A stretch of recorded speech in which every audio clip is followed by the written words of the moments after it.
یہودی جگہ جگہ قرآن مجید بتاتا ہے کہ کہیں کہتے تھے کہ ہم اللہ کے بیٹے ہیں، معاذ اللہ، اللہ کے بڑے پیارے ہیں، ہمیں تو تھوڑے دنوں کے لیے عذاب ہوگا، بڑی جلدی ہمیں معاف کر دیا جائے گا۔ وہ بڑی لمبی چوڑی خوش فہمیوں کا اظہار کرتے اور بڑے بڑے دعوے کرتے۔ پھر چلتے چلتے انہوں نے ایک اور دعویٰ کر دیا، کہنے لگے کہ آخرت کا گھر تو صرف ہمارے لیے ہے، جنت میں صرف یہودی جائیں گے اور کوئی نہیں جائے گا۔ اللہ تبارک و تعالیٰ نے ان کے اس دعوے کا ذکر فرمایا ہے۔ یہ دیکھیں دعویٰ کتنا بڑا ہے کہ آخرت کا گھر تو صرف ہمارے لیے، فقط ہمارے لیے۔ مسلمان یہ دعویٰ نہیں کرتے۔ نبی پاک صلی اللہ تعالیٰ علیہ وسلم نے جب اس بات کا اظہار کیا ہے تو اس طرح کیا ہے، فرمایا جنتیوں کی 120 صفیں ہوں گی اور 80 میری امت کی ہوں گی۔ لیکن یہ بھی فرمایا کہ باقی لوگ بھی تو ہوں گے نا، ان کی 40 صفیں ہیں لیکن جنت میں دوسرے پچھلے لوگ بھی موجود ہوں گے۔ یہ دعویٰ نہیں کیا کہ صرف مسلمان جائیں گے، ان سے پہلے جو نبی اور ان کی ایماندار اور نیک امتیں گزری ہیں ان میں سے کوئی جنت میں نہیں جائے گا، یہ نہیں فرمایا۔ لیکن یہ اس طرح کے دعوے بعض لوگ کرتے ہیں اور سنائی دیتے ہیں۔ تو یہودی بھی یہ کہا کرتے تھے کہ جنت تو خالص ہمارے لیے ہے اور کوئی نہیں جائے گا اس میں۔ تو اللہ کریم نے فرمایا کل ان کانت لکم الدار الاخرۃ عند اللہ خالصۃ من دون الناس، اے محبوب علیہ السلام آپ ان سے فرما دیں اہل یہود سے کہ اگر آخرت کا گھر اللہ کے نزدیک باقی سب لوگوں کو چھوڑ کے خالص تمہارے لیے ہی ہے، سب کو چھوڑ کے صرف تمہارے لیے ہے آخرت کا گھر، تو فتمنوا الموت، تو پھر جنت میں تو مر کے جانا ہے نا، لہذا موت کی تمنا تو کرو۔ پھر کہو نا یا اللہ ہمیں موت دے تاکہ وہ جو تو نے ہمارے لیے اتنی بڑی چیز بنائی ہے ہم اس سے استفادہ کر سکیں۔ پھر تم موت کی تمنا کرو ان کنتم صادقین، اگر تم سچے ہو۔ لیکن رب فرماتا ہے وَلَن يَتَمَنَّوْهُ أَبَدًا بِمَا قَدَّمَتْ أَيْدِيهِمْ، یہ کبھی بھی موت کی تمنا نہیں کریں گے، انہیں پتہ ہے جو انہوں نے کمائی کر کے آگے بھیجی ہے۔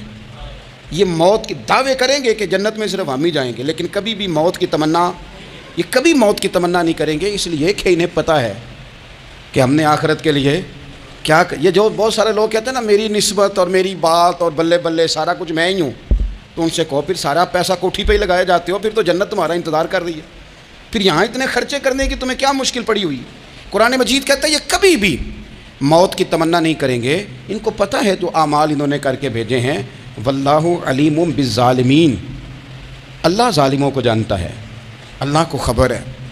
میرے نبی پاک صلی اللہ تعالیٰ علیہ وسلم نے فرمایا اگر یہودی موت کی تمنا کرتے، جب ان سے کہا گیا تھا نا کہ اگر آخرت کا گھر خالص تمہارے لیے ہے تو موت کی تمنا کرو، اگر اس مقام پر وہ موت کی تمنا کرتے تو اسی وقت سارے مر جاتے، ختم ہو جاتا معاملہ۔ اگر تمنا کر لیتے تو تمنا ہی نہیں کریں گے۔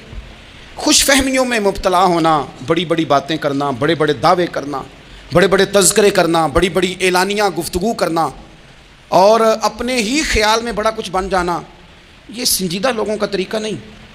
میں نے کچھ آستانے اپنی آنکھوں سے دیکھے ہیں، وہ کہتے ہیں جناب ہمارے حضرت کی نسبت اور حضرت ساتھ بیٹھے مسکرا رہے ہیں، اتنی دیدہ دلیری تو نہیں نہ ہونی چاہیے۔ آپ اپنے سامنے سارا کچھ اپنے آپ کو کہلوا رہے ہیں۔ شیخ ہلکا ہلکا مسکرا رہے ہیں، ان سے پوچھیں تو کہتے ہیں جی میں تو نہیں انہیں کہتا، تو آپ کہتے نہیں تو منع کیوں نہیں کرتے؟ آپ خوش فہمیوں میں، نعت خواں کھڑا ہوا ہے تو اس نے نسبت کی بات شروع کیا تو اللہ جانے وہ کدھر کا کدھر پہنچ گیا ہے۔ میں کہتا ہوں کون انکار کر رہا ہے نسبت کے فیض کا، کون منکر ہے؟ یہی تو باعث نجات ہے ہمارے لیے امیدیں۔ لیکن یہ کہ خوش فہمی میں مبتلا ہو جانا اور اس طرح کے بڑے بڑے دعوے کرنا، اور پھر بہت ساری خوابیں آتی ہیں لوگوں کو اور خوابوں کی بنیادوں پر بڑا کچھ بنتا ہے۔ تو میں کہتا ہوں جناب خواب میں تو میں کہہ دوں آپ سے خواب میں کہ میں رات کا صدر بن گیا ہوں تو آپ کو کوئی اعتراض ہے؟ میں خواب میں بنا ہوں، آپ کو اس میں کیا اختلاف؟ حقیقت کی زندگی میں آئیں۔ حقیقت کی زندگی میں جتنے لوگ نیک ہیں، پرہیزگار ہیں، دعویٰ ہے غلامی کا، دعویٰ ہے نسبت کا، فلانی شے کا، تو پھر بھئی آپ نے اتنا مال کاہے کو جمع کر لیا ہے؟ پھر یہ کاریں، یہ بنگلے، یہ کوٹھیاں، یہ جائیدادیں، یہ جلسوں کی فیسیں، یہ نعتوں کی فیسیں، یہ کس لیے؟ پھر تو آخرت آپ کے لیے سجی ہوئی ہے، سنوری لی ہوئی ہے، پھر تو آپ اس طرف توجہ کریں۔ حقیقت پسندی کا مزاج جب تک قوموں میں نہیں آتا، قومیں اتنی دیر تک اپنی روحانی، اخلاقی اور کردار کی بلندی نہیں حاصل کر پاتی۔ تو موت کی تمنا، یہاں ایک بات اور سن لیں، شریعت اسلامیہ کے اندر مصیبتوں سے گھبرا کر موت کی تمنا کرنا منع ہے۔ کوئی شخص کسی مشکل میں ہے، بیماری میں ہے، تکلیف میں ہے، دکھ میں ہے، تو موت کی تمنا کرے کہ اس بیماری سے تو مر جاؤں تو اچھا ہے، تو یہ منع ہے اس کے لیے۔ ہمارے ہاں کچھ لوگ لا علمی کی بنیاد پر چھوٹا سا جھگڑا گھر میں ہوا تو کہتا ہوں میں تو اللہ سے دعا کرتا ہوں میں اب مار ہی جاؤں. بھائی آپ اتنی سی بات نہیں سہ سکے اور آپ نے اتنی سی بات پر اتنی بڑی بات کر دی کہ میں اب چلا ہی جاؤں. اور یہ جھگڑوں کے اندر عام لوگ کہہ دیتے ہیں یہ منع ہے. نبی پاک صلی اللہ تعالیٰ علیہ وسلم نے اس سے منع فرمایا. بلکہ مسلم شریف میں فرمایا کہ اگر تم نے کبھی دعا کرنی بھی ہو کسی وقت تو ان لفظوں سے کر سکتے ہو کہ یا اللہ جب تک میرا زندہ رہنا میرے حق میں بہتر ہے, مجھے دنیا میں رکھ, اور جب میرا یہاں سے چلے جانا تیری حکمت کا تقاضا ہے اور میرے حق میں بہتر ہے تو پھر مجھے ایمان کے ساتھ لے جا, پھر تو مجھے لے جا. تمنا موت کی کرنا اور مصیبتوں سے گھبرا کر کرنا. اور بھائی مشکلات میں جینا تو حسن ہے. اصل میں نا جس کی جان تھی نا اس کے نام نہیں نہ لگائی ہم نے کبھی بچوں کے نام لگا دی, کبھی کاروبار کے نام لگا دی, کبھی دوستوں کے نام لگا دی. پھر وہ بے وفا ہوا تو مرنے کو جی چاہا, وہ بے وفا ہوا تو مرنے کو جی چاہا, اس نے تنگ کیا تو مرنے کو جی چاہا. النبی اولیٰ بالمؤمنین من انفسہم. اللہ فرماتے ہیں تم نہیں جان کے مالک, میرا نبی تمہاری جانوں کا مالک ہے.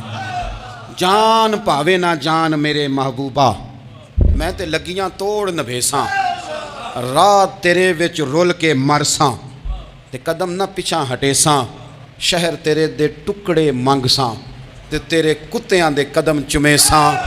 آزم اے جان امانت تیری, تو جدوں منگساں میں پیش کرے ساں. یہ تو کسی اور کی ہے, ہماری ہے نہیں. تو بہت سارے لوگ گھبرا کر ہو بڑی تکلیف آ گئی. بھئی آپ جلدی نہ کریں, بالکل جلدی نہ کریں, آپ حوصلہ پیدا کریں. اور جیا تو جاتا ہی مشکل میں ہے. اقبال نے کہا تھا کار جہاں دراز ہے اب میرا انتظار کر. یہ زندگی لمبی ہے, یہ مشکلات سے ہو کر کے گزرتی ہے, اس میں مد و جزر رہتا ہے. تو شریعت اسلامیہ میں منع ہے موت کی تمنا کرنا, موت کی خواہش کرنا. بلکہ نبی پاک صلی اللہ تعالیٰ علیہ وسلم نے تو یہاں تک ارشاد فرمایا کہ تم موت کی تمنا نہ کرو, اس لیے کہ اگر تم برے ہو اور زندہ ہو تو ہو سکتا ہے زندگی میں اللہ تمہیں توبہ کی توفیق دے دے, اور اگر تم اچھے ہو تو پھر بھی موت کی تمنا نہ کرو, اس لیے کہ اچھے ہو تو تمہاری اچھائی میں روز برکت ہی ہو رہی ہے, لوگوں کو فائدہ ہی ہو رہا ہے, خیر ہی بٹ رہی ہے. تمنا موت کی کرنا. اور ویسے بھی نہ ہم اپنی مرضی سے یہاں آئے ہیں اور نہ مرضی سے جانے کی کوشش کرنی چاہیے معاذ اللہ. نہ اپنی مرضی آئے ہیں نہ اپنی مرضی سے کوئی مرنے کی کوشش کرے گا تو خودکشی حرام ہے, اور رب رسول کی مرضی سے مرے گا تو وہ شہادت ہے. وہ اس طرح کی شہادت ہے کہ جس میں کہا مردہ کہنا ہی نہیں یہ تو زندہ ہے, اس لیے کہ میرے نام پہ مر گیا ہے. تو موت کی تمنا کرنا یا اس طرح کا رویہ منع ہے. البتہ یہ جو یہود کا کام تھا, ان کا جو لہجہ تھا, اللہ فرماتے ہیں یہ تو ہزار ہزار سال عمر مانگتی ہیں تو جانا ہی نہیں چاہتے. کچھ لوگ لمبی عمر کے حریص ہوتے ہیں, اس کی وجہ یہ ہوتی ہے کہ آخرت کے لیے کام نہیں کیا, آخرت پر اس طرح کا یقین نہیں, اس طرح کا مزاج نہیں, دنیا داری کا مزاج بن گیا, بہت سارا مال جمع کر لیا, بڑے بنگلے بنائے, اتنی مشکل دنیا داری اکٹھی کی, اب چھوڑ کے مر جائیں. لوگوں کا مرنے کو دل ہی نہیں کرتا, کوئی ارادہ ہی نہیں ہے, بالکل نہیں دنیا چھوڑنا چاہتے, محنت سے اکٹھی کی ہے, اتنے لاؤ لشکر بنائے ہیں, اب کیسے چھوڑ جائیں. کچھ لوگ ایسے ہیں جنہوں نے گٹھڑی باندھ کے رکھی ہوئی ہے, ان کو زیادہ ویٹ نہیں کرنا پڑتا, اس لیے کہ انہوں نے کوئی سامان بوکی نہیں کرایا, تو جو ہے ہینڈ کیری ہے, اس لیے لوگ انتظار کرتے رہیں گے اور جناب بلال حبشی جنت میں پہنچ بھی جائیں گے. ابھی میزان عمل لگا ہوگا لیکن حضرت ابو ذر غفاری جنت میں ٹہلتے ہوئے نظر آ رہے ہوں گے. لوگوں نے جمع نہیں نہ کیا, جتنا مال زیادہ اتنی چیکنگ بھی اس کی زیادہ, جتنے بیگ زیادہ, ایئرپورٹ پہ اتنا انتظار بھی زیادہ. ہینڈ کیری والے کو کوئی مسئلہ اسی کسی دے کچھ بھی نہ لگ دے تے نہ کوئی ساڈا دردی. بھئی مال کا ہے کا تو حساب کا ہے کا. مولا علی شیر خدا کرم اللہ تعالیٰ وجہہ الکریم سے کسی نے کہا ہم گنجائشیں تلاش کرتے ہیں نا, اور شریعت کی گنجائش اختیار کرنے میں حرج بھی کوئی نہیں ہوتا, شریعت گنجائش دیتی ہے, مال جائز ہو آپ کو تو آپ اس کو استعمال کریں, بڑا مکان بنائیں, بڑی جائیداد خریدیں, بڑی گاڑی میں سفر کریں, مہنگا موبائل خریدیں, اچھے کپڑے پہنیں, کوئی منع نہیں کرتا. لیکن جو حضور کا مزاج ہے, جو سرکار نے اپنے لیے پسند کیا, وہ یہ ہے کہ سویرے روٹی کھانی ہے, شام کو فاقہ کرنا ہے. تو حضرت مولا علی شیر خدا کرم اللہ تعالیٰ وجہہ الکریم سے کسی نے کہا کہ چلو جائز پیسے اکٹھے کر لیں, جائز تو جمع کرنا منع نہیں. تو حضرت علی کی باتیں بڑی حکمتوں والی تھی نا, تو ایک جملے میں انہوں نے کئی جواب دے دیے. کہنے لگے میاں مال حرام ہو تو عذاب ہوتا ہے, حلال ہو تو حساب ہوتا ہے, لہٰذا ہم دونوں کام ہی نہیں کرتے, نہ ادھر جاتے ہیں نہ ادھر جاتے ہیں. جمع کرنے کی حاجت کیا ہے؟ دنیا اتنی سجا لینا, اتنی سوار لینا. بڑا ٹھنڈا اے سی چلتا ہے ہمارے کمروں میں, کھلی آنکھوں سے لوگ بستر سے اٹھ نہیں پاتے, آنکھیں کھل گئی ہیں, الارم بج گیا ہے, لیکن وہ بہت مزے کی پسند کی روٹی رات کھائی تھی, اپنی مرضی کا کھانا کھایا تھا, پیٹ بھر کے کھایا تھا, مرضی کے مشروبات پیے تھے, ٹھنڈے کمرے میں آرام ہے, کھل گئی ہے آنکھ, موٹے الارم نے آواز دی اٹھو, لیکن یہ غفلت ہے نا، دنیا جمع کر لیا نا ساری۔ میں آپ کو صحیح بتاتا ہوں، اگر یہ ساری آسانیاں نہ ہوں، دقتیں ہوں، تو کچھ رات کو ہمیں تھوڑا پسینہ بھی آئے تو بار بار آنکھ کھلے، یہ مچھر کبھی نہ سونے دے تو بار بار آنکھ کھلے، یہ تن آرام پسند نہ ہوں تو کچھ اٹھیں، کچھ رات کو گرمیوں کی چھوٹی راتوں میں بھی تہجد پڑھی جا سکے۔ لیکن اقبال کہتے ہیں لہو مجھ کو رلاتی ہے جوانوں کی تن آسانی، یہ تن آسان ہو گئے، مزاج نہیں رہا ہمارا، ہمیں آرام چاہیے، سکون چاہیے۔ آپ یقین کریں کبھی کبھی میں حیران ہوتا ہوں، رونا آتا ہے اپنی اگلی نسل پر، رونا آتا ہے۔ یعنی بچے مدرسے میں پڑھنے والے، چونکہ وہ اے سی والے گھر سے اٹھ کے آتے ہیں، مدرسے میں پڑھنے والے بچے کہتے ہیں جناب وہ کچھ گرمی زیادہ ہے تو میری کچھ طبیعت برداشت نہیں کرتی، تو میری اماں نے کہا تھا 4 چھٹیاں لے لو، یہ موسم ٹھیک ہو جائے گا تو پھر سے تعلیم ہو جائے گی۔ تو غور سے چہرے دیکھتے ہیں تو ہم کہتے ہیں یار اگر کل کو ہمیں جہاد پہ جانا پڑا تو ہم لوگ جائیں گے، ہم میدانوں میں نکلیں گے، ہم وہ لوگ ہیں جو سختیاں برداشت کریں گے، یہ والے لوگ ہیں جو میدان میں جائیں گے جو 1 منٹ کے لیے اتنی دنیا جمع کر لی، مرنے کو جی نہیں چاہ رہا۔ حضرت شاہ فرید الدین عطار رحمۃ اللہ علیہ کہتے ہیں میں بڑا مہنگا کاروبار کرتا تھا، عطر بیچتا تھا، مہنگا کاروبار ہے نا، عرب شریف کے اندر آپ جائیں تو جہاں سونے والی دکان ہوتی ہے اس کے ساتھ خوشبو والی دکان ہوتی ہے، مکہ مکرمہ میں دیکھ لیں، مسجد نبوی میں دیکھ لیں، مہنگا کاروبار ہے یہ، اور اب میرا بزنس تھا، کاروبار تھا۔ تو آپ فرماتے ہیں کہ ایک دن ایک بزرگ آ گئے، انہوں نے ایک شیشی دیکھی، خوشبو سونگی، دوسری، تیسری، چوتھی، اچھے سیل مین آگے بڑھ کے خود کہتے ہیں آپ کو کیا چاہیے؟ میں نے بھی کہا بابا جی کیا چاہیے مجھے بتائیں، کیا دیکھ رہے ہیں؟ تو بابا جی بڑے دھیمے، ٹھنڈے اور حوصلے والے لہجے میں کہنے لگے پتر دیکھ رہا ہوں تیری جان بڑی مشکل سے نکلے گی۔ تو میں نے کہا وہ کیوں؟ کہنے لگے اتنی مہنگا تو نے مال جمع کیا ہے، کبھی مرنے لگے گا تو یہ یاد آئے گا، کبھی وہ یاد آئے گا، کبھی سادہ کر لیں اس کو، سادہ کر لیں، کبھی اس سوسائٹی والا پلاٹ یاد آئے گا، کبھی ادھر والا یاد آئے گا، کبھی لاہور والا یاد آئے گا، کہاں مرنے کو جی چاہتا ہے۔ اور پھر ایک اور دھوکہ ہے، میں بچوں کے لیے کر رہا ہوں، بچوں کے نام تو ایک دھیلا بھی نہیں، وہ تو سارا آپ کے اپنے نام ہے، ایسے ہی بہانہ بنایا ہوا ہے بچوں، کس بچے کے نام؟ بچے نے تو 50 دفعہ کہا ہے کہ وہ ایک دکان بیچ دو، میں نے کام کرنا ہے، تو ابا کہتا مراں گا تو تاں بکے گی، کہاں بچوں کے لیے؟ کون کہتا ہے بچوں کے لیے؟ یہ تو خواہشات ہیں جن پر ہمارا اپنا قبضہ ہے، ہر کنجی تو ہماری جیب میں، کون کہہ رہا ہے؟ وہ تو کبھی جا کے ملے گا ان کو جب موقع آئے گا۔ تو کہا یہ اتنا مال جمع کیا ہے تو پتر تیری جان تو مشکل سے نکلے گی۔ تو کہتے ہیں میں دنیا دار تھا، دنیا دار کو نصیحت کریں تو وہ غصہ کرتا ہے، طنز کرتا ہے۔ کہتے ہیں مجھے غصہ آیا تو میں نے جھٹ سے کہا، لوگ کہتے نہیں تم اپنی قبریں جانا ہے تو میں اپنی، کہتے میں نے جھٹ سے کہا، میں نے کہا بابا میری جان تو مشکل سے نکلے گی تو تیری کیسے نکلے گی؟ تو کہتے ہیں بابا جی کہنے لگے پتر ادھر آنا ذرا۔ تو میں کاؤنٹر کے اوپر سے ہو کے بابا جی کے پاس آیا، وہ میری دکان کے فرش پہ لیٹے، کعبے کو منہ کیا، کلمہ پڑھا اور ان کی روح پرواز کر گئی۔ عرش فرشتے بانگاں ملیاں، مکے پہ گیا شور، بلے شاہ اسی نہیں ہوں مرنا، تے مر گیا ہی کوئی ہور، نالے وارث شاہ ہو کدوں مر دے جنہ کیتیاں نیک کمائیاں نے۔ کہا یہ دیکھ لو مر گئے، بس اتنی کام تھا، تیاری ہے۔ امام غزالی کا آخری وقت تھا نا تو انہوں نے وضو کیا، غسل کیا، خوشبو لگائی، اپنے ہاتھوں سے چادر بچھائی، پھر تکیہ رکھا، پھر لیٹے، پھر حضور پہ درود پڑھا، اور پھر کہنے لگے رب اگر تیری مرضی ہے تو غزالی بھی تیرا تیار ہے۔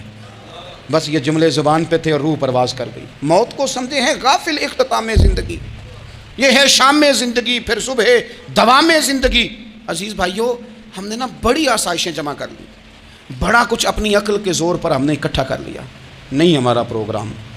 کسی سے پوچھ لیں صحت کیسی ہے تو عمر اگر اس کی بڑی اوپر بھی چلی جا رہی ہو، اب تو خیر سالگرہ میں آنے کا رواج ہر جگہ آ گیا ہے، ہم سے بھی لوگ پوچھتے ہیں کہ آپ بتائیں آپ کس تاریخ کو پیدا ہوئے تھے، تو میں کہتا ہوں کوئی کارنامہ سر انجام دے لینے دو پھر بتا دیں گے، ابھی تو کچھ کر نہیں سکے، کچھ بتائیں گے تو کچھ دن بھی منا لیں گے، ابھی تو لگتا ہے کہ بڑا وقت ضائع ہو گیا ہم سے۔ تو عزیز بھائی کوئی نہیں کہتا کہ اب ٹائم آ گیا ہے، شوگر ہو گئی ہے، بلڈ پریشر ہو گیا ہے، طبیعت خراب رہتی ہے، فلانا مسئلہ ہو گیا ہے، تو تمنا موت اور موت کا ڈر اور نہ مرنے کا ارادہ اور دنیا سے دل کو لگا کے رکھنا اور ہر وقت جینے کی خواہش پیدا کرنا اور ہر وقت حالمی مزید کی دوڑ میں رہنا، وہ لوگ اس لیے تیار رہتے تھے، دعائیں مانگتے تھے شہادت کی، کہ انہوں نے نا دنیا بنائی نہیں تھی۔ حضرت عمر نے تو دوسرا کرتا نہیں پہنا ساری زندگی، وہ جو مکان آ رہا تھا وہی چل رہا تھا، وہ تو تھوڑے پہ قرضہ تھا ان پہ، لیکن ہر نماز کے بعد صحیح بخاری میں موجود ہے وہ دعا مانگتے تھے، اللہم ارزقنی شہادتا فی سبیلک، یا اللہ ایسا نہ ہو میں تبھی موت چلا جاؤں، مجھے اپنے رستے میں شہادت کی موت دینا۔ ہر نماز کے بعد دعا مانگی جا رہی، لیکن شہادت والی موت کی نہیں، شہادت والی موت، اللہم ارزقنی شہادتا فی سبیلک۔